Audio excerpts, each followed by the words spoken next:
All right, good afternoon, everyone. I am Samantha from Urban Casual, and welcome to a special edition, a business edition of the Cochrane Coffee Chat.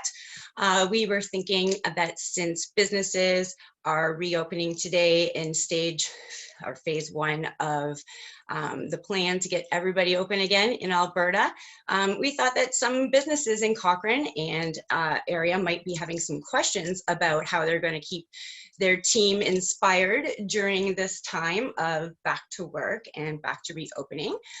So I thought that who better than to call in some experts to have a chat with us about the things that we can expect in the days to come as we slowly begin reopening during COVID-19.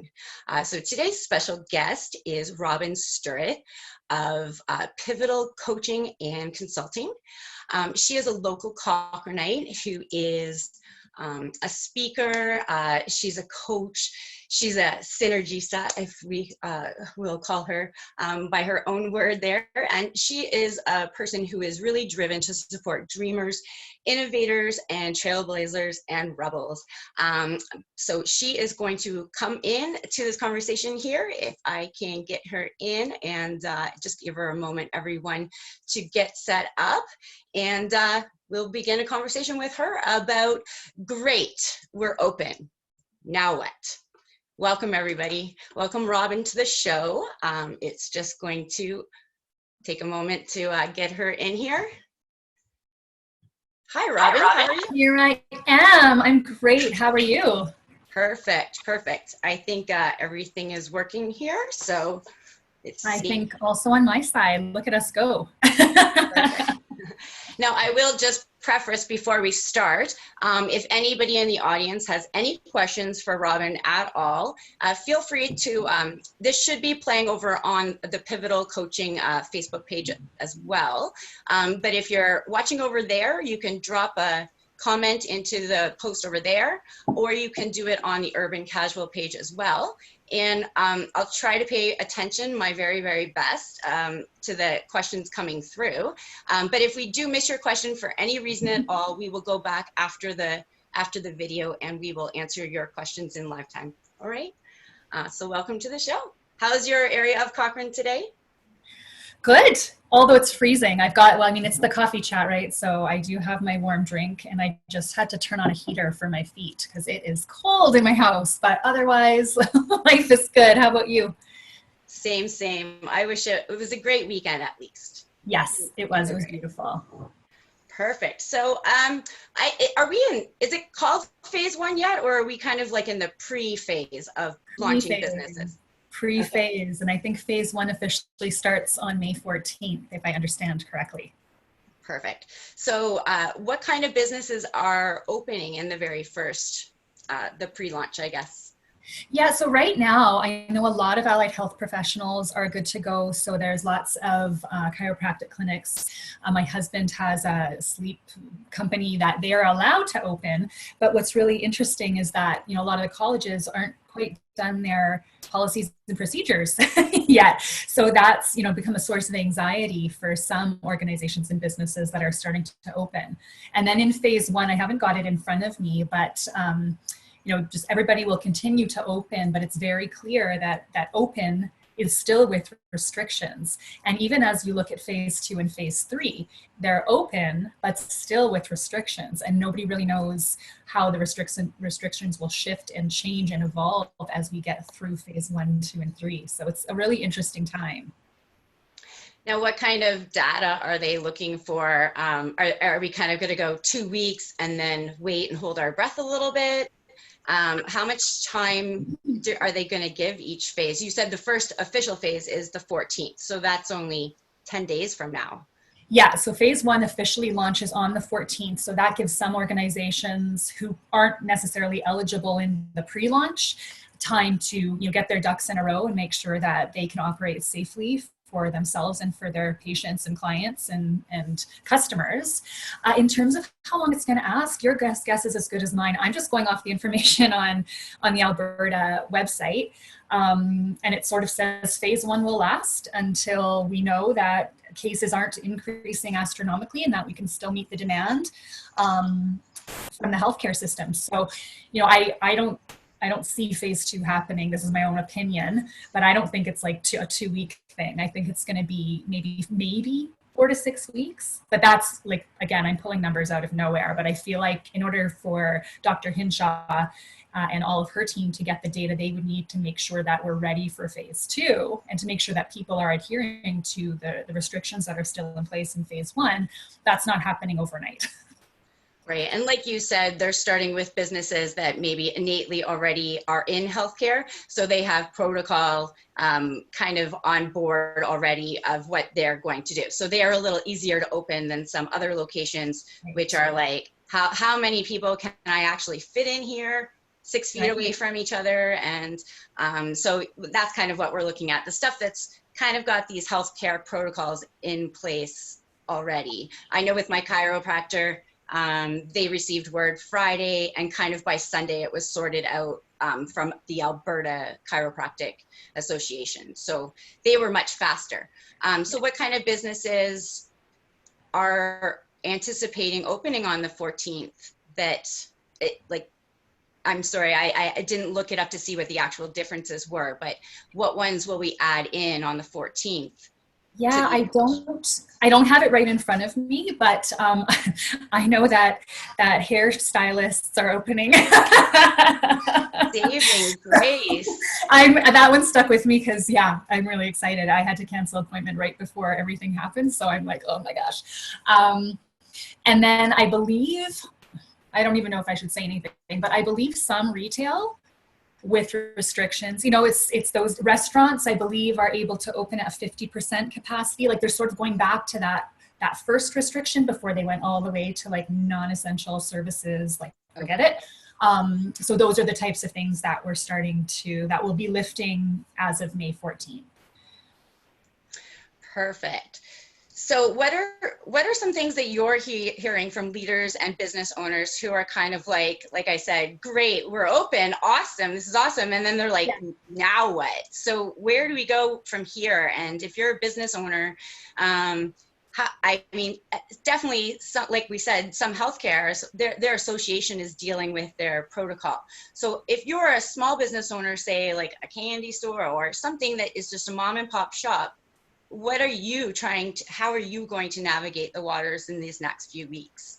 Exactly. And it really, I think that a lot of the questions that we talk about here, it's unfortunately, I don't have like the answer, but I have some additional questions to share with people to really help them plan, not only to sort of react to this immediate period, but to respond in a more thoughtful way where their protocols and their relaunch strategy can carry them over. Because the other thing is, as I mentioned earlier, even in phase 3, there are restrictions. So it's not like it's going to go back to full capacity, fill everything at 100% and back to mass gatherings. I don't know when that's going to be. And so this is a long-term thing that we have to plan for. And so what I'm hearing from businesses out there, and it all sort of happened on Friday, I feel like when the initial crisis began, there was so much uncertainty and there was just so many questions and nobody had answers and so much ambiguity in the information that we were all receiving. And then I feel like there was a bit of a lull as organizations started to understand, okay, well, so this is our new reality right now. Everything is closed, non-essential services are closed, wherever the organization fit in terms of those restrictions. And then there was a bit of stability for a few week period. And then all of a sudden on Thursday, they announced the relaunch. And as much as I know organizations have been planning for the relaunch, my husband is an entrepreneur. And on Friday, he was just like, that uncertainty came back because we've gotten to a point of, even if it's not great news, at least we know what to expect. And we've gotten into our groove, we sort of settled in. Well, now phase 1 is starting, and that brings with it all kinds of new uncertainty.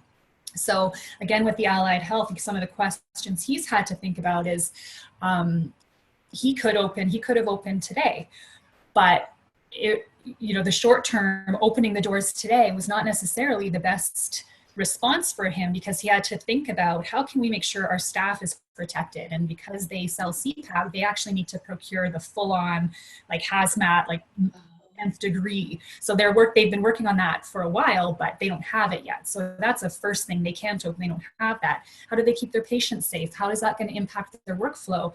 How will they make sure that they sanitize in between? And then there's these business questions that you have where, you know, he has to think about an entirely new sales strategy, because traditionally he would have sales reps going into offices to visit with general physician GPs, who then refer their patients for testing and diagnosis and treatment. And, you know, his reps can't visit 18 medical offices in a day. So he's having to rethink his entire sales strategy. So just because, you know, there are a lot of deep questions that businesses really have to slow down and make sure they don't get caught up in the, oh great, we can open, let's start making money. But the other element of that is, you know, there'll be an influx in business as people start to be allowed to come out of this quarantine, this, you know, more intensive isolation period, but then that will slow down a lot. So another factor that businesses have to consider is, how do we make sure that there's a steady climb, that we don't open up and in 3 days earn revenue to disqualify us from some of these programs that are supporting us over the long term. So, you know, how can we relaunch ourselves to have that steady growth so that once we don't need those supports anymore, we're not going to fail, right? So it's a really, really interesting space for business owners to be. And again, with that uncertainty, you know, you came to my Lunch and Learn series in January and talking about the neuroscience behind it. So we as human beings really, really like to know what is coming and what is going to happen and what we can expect. And we like to plan for different scenarios because our brains really feel so much better when we know and when we can count on certain things. And so on Friday, what I saw is, with all the uncertainty coming back, people are getting activated in that part of your brain, the amygdala, that really is responsible for your fight or flight response. And because of that, we operate, when we're in that moment, in that zone of our brain, we operate in a very I-centric way. And that's not bad. This is what's happening to all of us. I think our default is in this. We've been living in a bit of fight or flight simply because we don't know what's coming next. This is such an insane and unprecedented time. And so we're operating in that space, but when you operate in that space, you can't access the most creative and innovative parts of your brain. And because of that, you can't come up with the ideas that you need to get through this new time that no one has ever been through before. That's a really important thing to bring up, because I was just thinking to myself, you know, on Saturday, my kids and I just wanted to escape, and we were craving some A&W, to be 100% honest. Love it. So we got in the car, and I mean, we literally went to A&W, got some takeout, and we did a lap around town. And as I drove past parking lots that were now, you know, full because it was a gorgeous day, my brain was kind of exploding. And after I had said it like 3 or 4 times, like, oh my goodness, look at all the people there, I was like, you know what, I'm going to have to get used to this all over again, because we've kind of been deprogrammed. Like the first time someone stands within 6 feet of me, I'm like, I'm going to be all creeped out. No. And that's not going to be just me. It's just the way that we've been trying to live. And now we've got to try to come back. And you're right, that emotional part is where I'm going to get caught up. Yeah. And then I'm not going to be able to think myself out of my problem if I'm a business owner. So we've kind of got to step back and say, these protocols are, we got to figure out where we are in order to figure out, like, are we going to get worse if we start opening everything up? The only way to kind of find out is to do it. Exactly. Unfortunately. So we might have to scale back and just go back to plan A. But it is important to kind of step forward. But like I was reiterating, just it's going to take work on our part as customers too, to not like go into a store and kind of lose our minds. We have to try to remember that they are allowed to be open, you know, look for signs. We're still going to need to follow those signs. Yeah. Because like you said, it's very limited right now. And if the store says 2 people and wait in line, like, you still got to do that. It's not a free for all. So it's a bit of, customers have to, you know, give the business owners a bit of leeway and a chance. And I think Cochrane can do it, but you know, for sure. we're definitely, as customers, we're going to have to think about that as hard as the business owner. So I can't even imagine what a business owner is thinking right now, knowing they're going to have to open their doors and make it all work. It's just a challenge. Plus, I think, you know, what if is there rules on, I don't go to a workplace myself, so to me, it hasn't really affected me. But if I work at a place that's opening, do I have a choice to say no to go back, or where do I kind of stand? Because you did mention people who are receiving the emergency benefit, and also those business owners who are going to look for that 75% wage top up. You can't do both, right? So if I'm an employee who's getting the emergency benefit right now, and I want to go back to work, my employer is probably going to file for that 75%, but both of us can't have our way. So how are businesses navigating that with their employees, do you think? Yeah, you know, it's a tricky one, and I think it really depends on the business. Figuring out if they've decided to apply for that wage subsidy and bring their people back versus the EI or whatever people are collecting at this time. So it's really tough to speak, because I think the individuals in the individual situations are so different. But I know I've seen some things being released on that, even from the government of Alberta and the government of Canada, just talking about what does that mean in terms of, you know, if you're called back, can you refuse if you're unsafe? What if you have underlying conditions? And those are some of the mucky waters that, again, it leads to that uncertainty where we don't have the answers yet, or I haven't seen that we have the answers if they're out there. So, you know, I don't want to say they're not there, but I haven't seen them yet. So it's definitely something to consider. Yeah, I guess it is. It's not just as simple as I want to go back to work. Now, what health conditions do I have to consider? And maybe I have a new baby at home, or some grandma or something at home too. So it's a bit of give and take through this time. All right. Well, I think that's a really great start. Is there anything else that you can think of that business owners might want to hear at this time?